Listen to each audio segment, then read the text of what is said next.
Alright, hey guys. I wanted to do a quick video and just talk about derivatives and why it's important, why I think you should know. Because the last GFC, the derivatives market was the one that really, it wasn't the housing crisis so much, it was the credit markets that were the ones that were at risk, that could have brought down the financial system. So it's really important because basically everything that they were supposed to stop back then that happened, they've actually made it worse. So and it's to the point where, you know, it's the derivatives are all over the shop. It could be in your super funds, it could be hidden inside some kind of it could be anywhere. So it's really hard to sort it out until the crisis actually happens, right? So what the best way to explain a derivative is it's not really anything at all. It's basically just a contract, a futures contract, right? It could be a futures contract on anything. It could be on gold, it could be on oil, it could be on a car, it could be on anything, right? And it's given a value, right? But the value of it is not real value. It steals the value from something else. So, for example, if you had a mortgage and someone was selling this derivative contract based on around the mortgage, they give it value by taking value from something else, a real asset, say your home, and then applying it to the derivative contract. So it's kind of dodgy, but that's how it kind of works, right? But that's all it really is. It's just a futures contract. But along with that, there's usually an insurance policy, right? That's the kicker, the insurance policy. But I'll kind of explain to you the best way, right? So let me just pause this, and then I'll just bring up a little notepad thing, and I'll show you what it is. Alright, so just going to use my Surface and draw it. So let's just say, for example, you bought a house, right? Okay. Excuse my drawing, okay? So that's your house, and what's the first thing when you buy a house, right? You buy, insurance, right? So you buy insurance. So whatever it is, it doesn't matter if it's full comp or partial, it doesn't really matter. But each year you have to renew the insurance policy, right? Each year. Now it's obvious that you can't buy, once you buy the insurance policy, it doesn't matter who buys it, but once it's bought on that house, that's it. You can't buy a second insurance policy, right? You can't get someone else to buy another insurance policy on that. So basically what I'm saying is you can only insure this once. Same thing with a car or anything like that. Anything you buy insurance on, you pretty much do it once. And you just renew it each year. So in the derivatives market, what happens is you have multiple investors, right? That are basically buying or investing in the same derivative, not the same derivative, but it's similar to it's the same derivative with the same products in it, but each of them is individually just coded differently, and they all buy insurance on that same policy, right? So you have this one product, right, where all of them are buying insurance policies on it. And I'm gonna skip the steps too. So what the derivative itself, the contract, right, or the product that's an investment, basically what it is it's just it started off being mortgages, right, and then they started expanding it and including other stuff like personal loans, car loans, and all that kind of stuff, right? So basically what it is just and I'll just do a new page. Yep. So basically it is just a collection of people's home loans, right, or car loans, or whatever it is, right? School debt, right? University loans, everything, right? And what they do is they package it up however they like, and they package it into what they call a derivative, right? And then they assign a price to it, so you'll be given a dollar value, and you'll be given a credit rating, so it could be AAA or BBB, it just depends.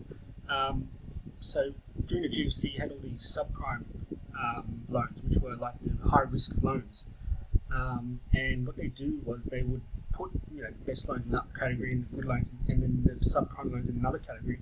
But what they did was, the good loan, yes, they put AAA, but for the bad ones, they also put AAA in some of them, right, on purpose. Some of them they did, triple C or whatever it is, but there was some that were AAA. So that's all it is. That's what I meant by before when I said that it's deriving the value. It's grabbing value from something else and putting it in there, right? So all this is really is just a paper contract, right? So that's what a derivative is, right? So going back to these, so what happens is when they buy it, all these people, just think of this as one investment, and then all these people have got a share in that, right? And each of them buy insurance policy. So now you've got anywhere from 100, 200 policies,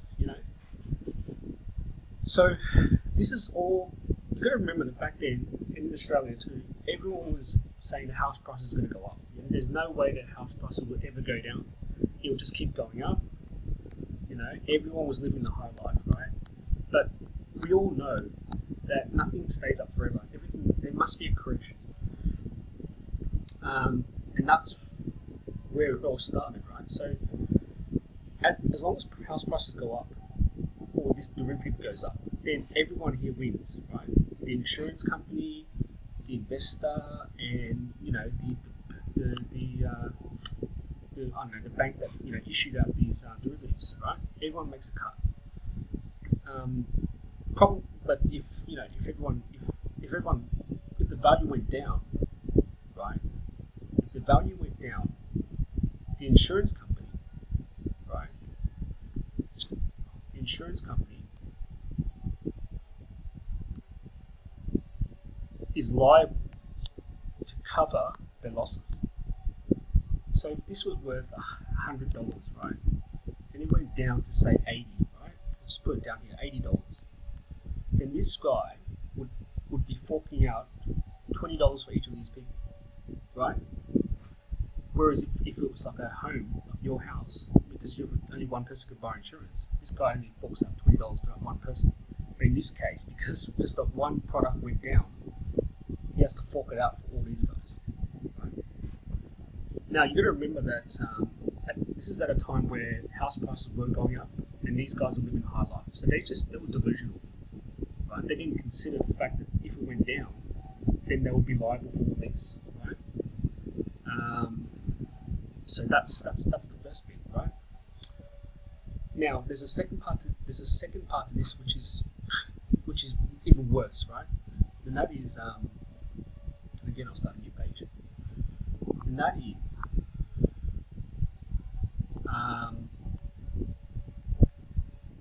what happened was they started making bets, right? It got to the point where they made bets with each other in terms of whether a bank would fail, right? So they make a bank and then make a derivative or a bet to say, well, what if Lehman Brothers will never go bankrupt? And all these other guys would jump on board too and say, yeah, we won't go bankrupt. So if provided they don't go bankrupt, then everyone makes a win, right? Everyone makes a cut each time. And then what happened in 2008? Lehman Brothers went bankrupt. Because you've got to think about the odds, right? The odds of a bank going bankrupt is, the odds of you winning all the time is very high. So I could imagine that there would have been hundreds, thousands of investors that would have bought that. Now, the insurance policy, besides having to cover their losses, there's something else that they have to cover.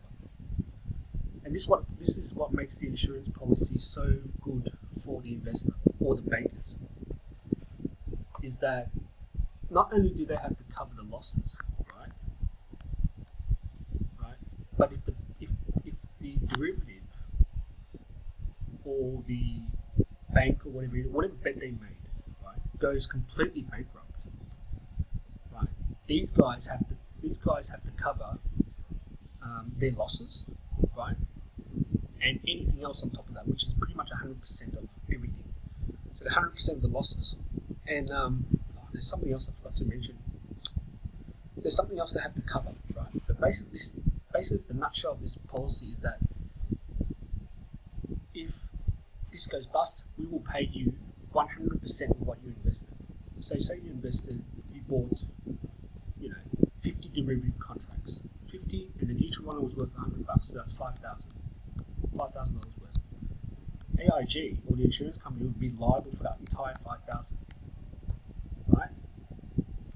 And then there's plus other losses as well they have to include. I can't remember what it was. So, but and you got to compare it back to your current insurance policy with your home, right? If your house burns down, I don't think they cover 100%. They cover like a portion of it. I think I can't remember. Not the whole 100%. But in this case, these guys get 100 cents on the dollar. So you can imagine when Lehman Brothers went bust, these guys had to cover. It would have been in the billions, right?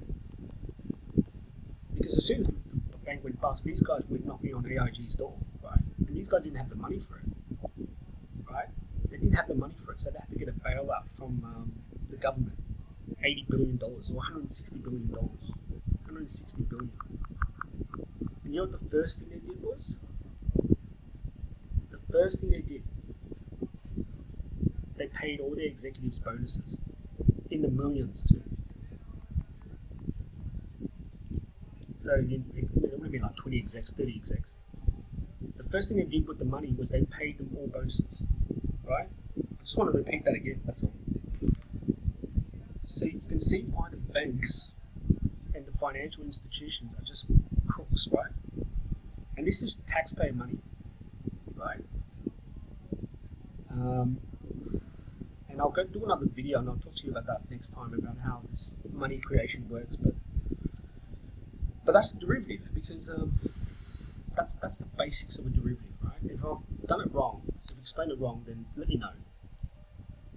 But why this is important, right? Because the total derivatives market right now is at least $1.2 quadrillion,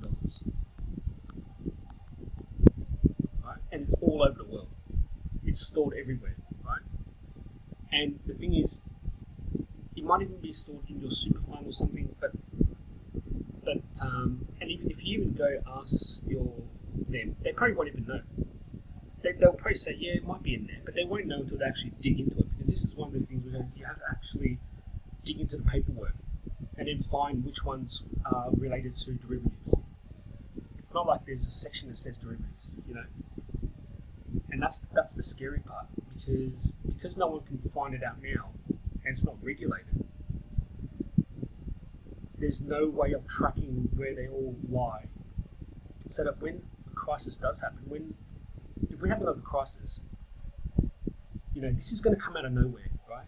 Because all of a sudden, all these financial advisors and investment bankers are going to start to look into these portfolios, and then they'll realize that they've got all these losses, all these toxic debt, right? That's when they'll see it, and that's when you'll start to hear about this stuff more, right? And truthfully, who's going to... put it this way. The global GDP, so that's the combined GDP, combined global, whatever it is, can't remember what it is, GDP of all the countries in the world is about, I think it's about 75 trillion, the total net worth, right? 75 trillion. And the derivatives market is worth 1.2 quadrillion. So who's going to pay that back? That's 75 trillion going to pay it back. Plus, right? Plus on top of the derivatives market, you've got the stock market, right? The bond market, right? I can't remember what the stock market is valued, but it's pretty high as well. It's about 30 trillion, I think. Right? Bond market was about 50, I think. I can't remember. I have to double check. And lastly, the currency markets, or the forex. I think that's about 5.7 trillion. So that's 75, like 30, 80, 85, 85, so $1.2 quadrillion, and how we add the rest in. That's the total debt, roughly, give or take. Oh yeah, sorry, I forgot. Plus all government debt, right? And the US alone right now, the US alone has 200 trillion, up to 200 trillion, right? So USA, up to 200 trillion debt. You'll probably hear me use it's 19 trillion, which is correct. US debt, right, is 19 trillion, right? But they don't include, right, in their when they report this, is their unfunded liabilities, and that's like Medicare, Social Security, all that stuff, right? I think that's about at least 100 trillion, I think.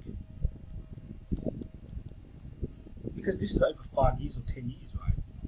And this is money they don't have it yet. It's unfunded, right? So this is into their, each year when they do their budgets, they have to include the stuff in their plan, have it all funded for the future. But they don't actually have it at all. So this is not even there, right? So this is automatic debt. So anyone that's retiring soon and all that will find that they have no money at all. And then they've got the derivatives as well, I guess. The derivatives market itself. So of the 1.2 quadrillion, whatever else is in there, but you don't really include it into this 200 trillion, right? So, by next year we'll definitely go to like 20 trillion, right? And then plus this would probably go further up as well. So that's why we said 200 trillion at most, I think, for now. But that's the reality of it, guys, because who's going to pay for all this, right?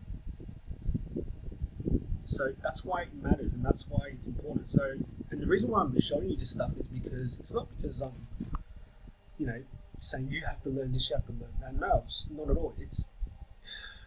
It's better to know. And what I tell people is, you don't want people to think you're a fool, right? That's the whole point. When they try, like say a financial institution or investment banker or the financial advisor or the bank teller, whatever it is, starts talking to you about this stuff, straight away, right? They'll start saying, oh, derivative this, derivative that, or whatever, credit default swap. You know straight away what they're talking about. So they can't lie to you, right? And they can't take you for a fool. That's the whole point. This is why I do this. It's not for anything else. Like, I don't gain anything from this, right? Because people won't go out of their way to learn this stuff, and they constantly get tricked, and then they blame everyone, but really they should be blaming themselves, right? So that's all it is, guys. That's all I want to show you, and best is to kind of go online and do more research on it yourself. But yeah, I don't like being taken. I don't like people taking me for a fool, right? And so whenever I talk to people, it doesn't matter who it is. If it's a toilet cleaner or a police officer or a judge, I don't care who I talk to, right? I don't want to be taken as a fool. So I want to kind of know what I'm talking about. I mean, let them know that I know what I'm talking about, or I know what they're talking about. And people get tricked, right? If you don't know something and someone can work it out that you don't know something, they'll take advantage of that, right? Make no mistake about it, they'll take advantage of the fact that you don't know something. And that's it. So, hope that was helpful. All the best, and I'll talk to you soon. Cheers.